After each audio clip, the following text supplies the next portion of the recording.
So our next performance tonight is from Lou Holly, who grew up on the south side of Chicago and has been a resident of Naperville since 2008. Lou spent most of his adult life self-employed, owning a highly successful band booking agency in the 1980s and a limousine business in the 1990s. Past employment includes bodyguard and private driver for a Chicago-based actress and socialite. In the new millennium, Lou and his wife Liz published the 1950s and 60s nostalgia magazine, Keep Rockin', which had subscribers in all 50 states and 11 countries. Since his retirement, Lou has been writing novels. His crime novel, Southside Hustle, was published in 2016, and Razorback was released the following year, both published by the Book Books. So you can follow him at louholly.com, and please welcome him. Thank you.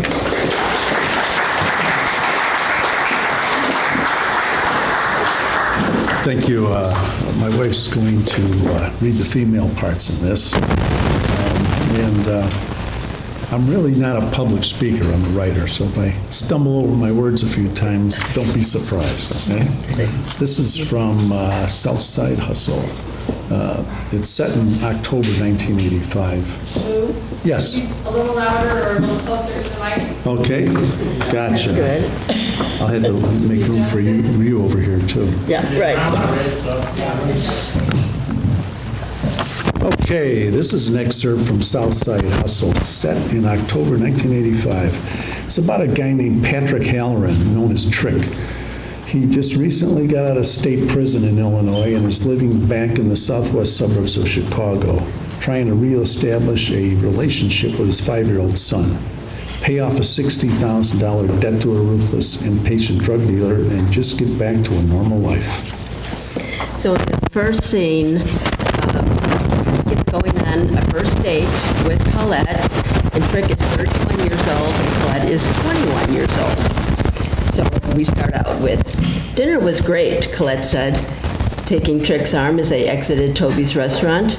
Feeling the texture of his sport coat, she remarked, "You really dress nice. What are you wearing?"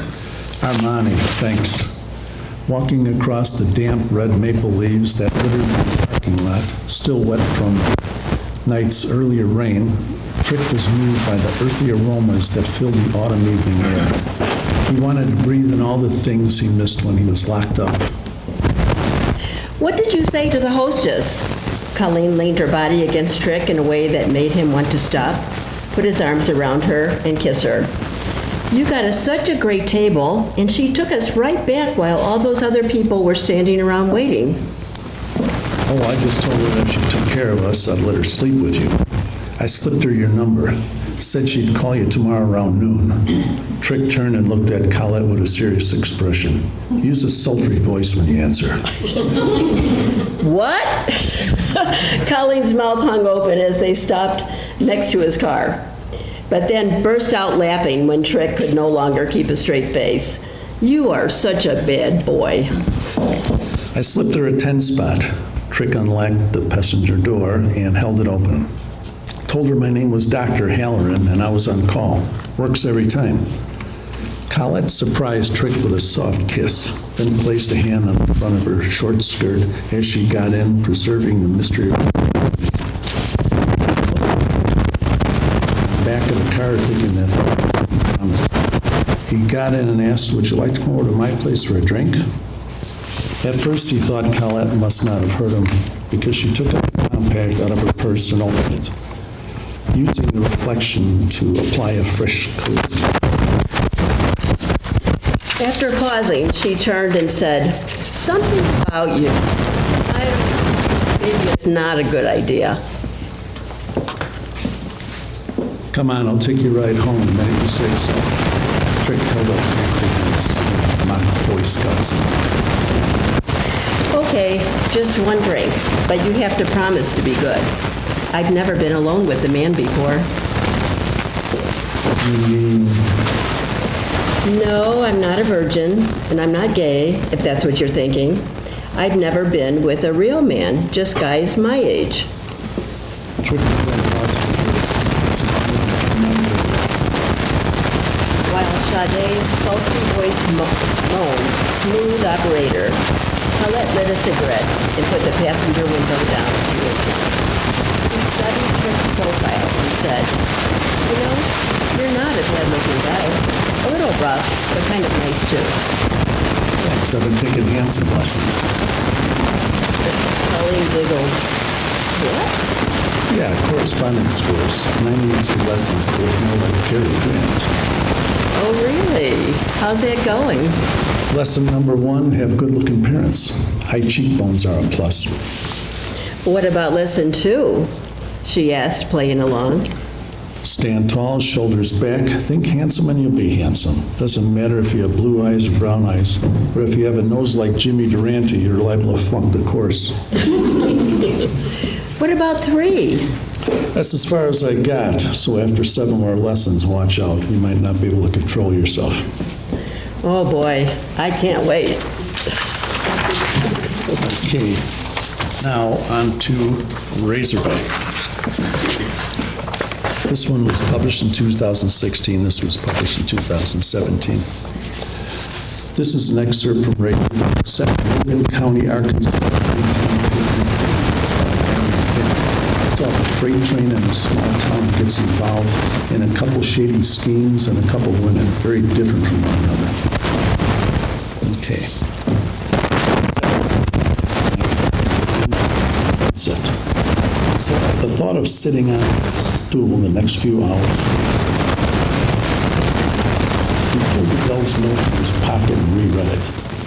Walking west on Main in the direction of Adele's house, Finn lit a cigarette and thought back on the good times in his life. After a big bank score, he would always celebrate with a new suit of clothes and dinner at an expensive restaurant with some doll. He knew he couldn't stand still too long. He had to make a move. Get back in the chips again. Turning out the private road, Chris Boulevard.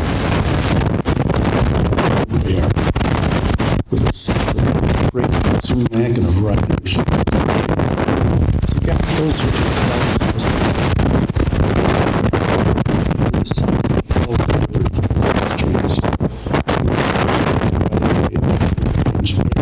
Pressed the lighted button, then knocked on the side. A curtain pulled back in the large picture window, and Adele's face appeared. A few moments later, the door opened. Yes. Adele stood halfway behind the door, dressed in a long lavender robe, trimmed in matching dyed ostrich fur. Pulling it out from his pocket, he held it up in the cool evening air. I thought we'd discuss it in my office. Well, you weren't there again today, so I thought I'd drop by. I was out of town, delayed on business. I'll be back at the plant tomorrow. If you don't want to do this now, I can turn around and walk back. Vin motioned over his shoulder with his thumb. Adele glanced down at Vince's dusty boots. "Wipe your feet."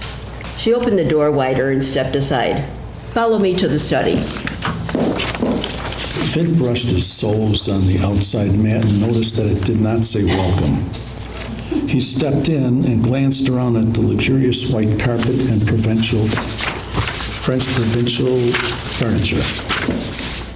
I'm going to have a pad like this one of these days. He trailed close behind as Adele led him through the large rooms with high cathedral ceilings. "Have a seat," she motioned toward a burgundy-colored leather armchair. You live in this big joint all by yourself? Finn sat down and crossed his legs. "Since my husband died, yes. I have a cook, housekeeper, gardener.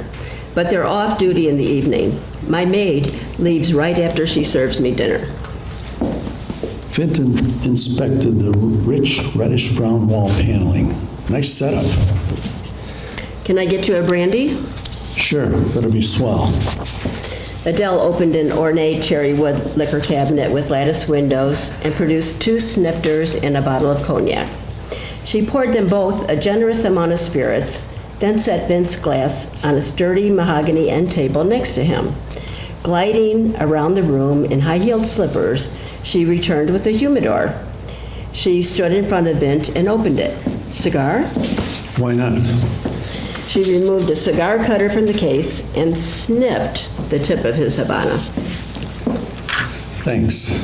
Finn took the cigar and lit it from the pedestal lighter standing next to his chair. He motioned toward his white t-shirt and jeans. Sorry, I'm not dressed for the occasion. Adele rolled her eyes. You already know what I think of that getup. What do you think you are, Brando? Knowing she didn't expect an answer, Finn puffed on his cigar and ignored the question. There are rumors floating around about you. Adele stood with her feet apart. You've been in prison? Don't believe everything you hear. Changing the subject, he remarked, saw that picture of you on your office wall. Adele Amour. That's some kind of stage name? I think I skipped over one extra page. Okay. Oops, sorry. Yeah. I was a dancer of the exotic nature. She sat across from Vint on an overstuffed sofa. Don't think Agnes Glum would look very enticing on a marquee. Yeah, see what you mean. Trying to raise a man's spirits, not dampen them. That what you were doing when you met Mr. Hurst? Vince smirked. You raise his? Obviously. Adele looked around the spacious room and motioned with her left hand. I'd say it worked out very well. How much older was your husband than you? 18 years. I get the picture. Finn watched flames from the fireplace dance in reflection on his glass. How did the dearly departed depart? She swirled the brandy in her snifter. Mr. Hurst, God bless him, died in the saddle. He rode horseback? No, he rode me. Doctor warned him, but Mr. Hurst couldn't seem to resist my charms. Got it. Finn rubbed his 5 o'clock shadow, noticing how Adele's blank expression never changed while talking about her late husband. Guess that's enough getting to know you, Jabber. Let's get down to business. The note said you wanted to talk to me about something. I didn't envision what my life would be like once my husband died. Adele stood and paced. Didn't know that there wasn't much in the bank. He was in hock up to his eyeballs after he built this place, and he built it just to impress me. How was I to know? He played it like he had millions. I have money coming in from the lumber business, but it's just enough to support me and this house. One bad year, and it all goes under. Finn glanced around at the various animal heads mounted on the walls. Maybe you can sell this place. I've tried. It's a white elephant. People who can afford a place like this don't want to live around here. Nothing but trees and that joke of a town. We're over an hour to a decent restaurant, for God's sake. Have much equity tied up in it? Not as much as you'd think. Mr. Hurst went overboard on everything. He borrowed and borrowed some more. I see. Finn took a sip of brandy, doomed in paradise. I never realized what monotonous work it would be running that damn lumber yard. If I don't get out of there soon, I'm going to kill someone. Adele raised one eyebrow. Just an expression. I suppose you tried selling the business. Without any luck. Investors consider it too big a risk. Could you imagine if we had a forest fire around here? Yeah, I see what you mean. You studied her hard-to-read face. You have insurance on that timber yard? Of course. She stopped pacing and took a sip. You're on the right track. Finn blew a smoke ring in her direction. Fire insurance? You're getting warmer. She sat back down. Yes, and it's expensive. Takes a gouge out of my profits every month. Don't think I haven't thought about it. I dream about it. But these insurance investigators aren't stupid. They go through every ounce of ash looking for incriminating evidence. Suppose, yeah. Finn tapped his temple with his index finger. That could work. What? Finn drained his glass. I have an idea that could solve your problems. Well? Sometimes ideas are worth money. Finn set his snifter down and stood. Thanks for the brandy. I'll let myself out. Adele shot to her feet. When are we going to talk again?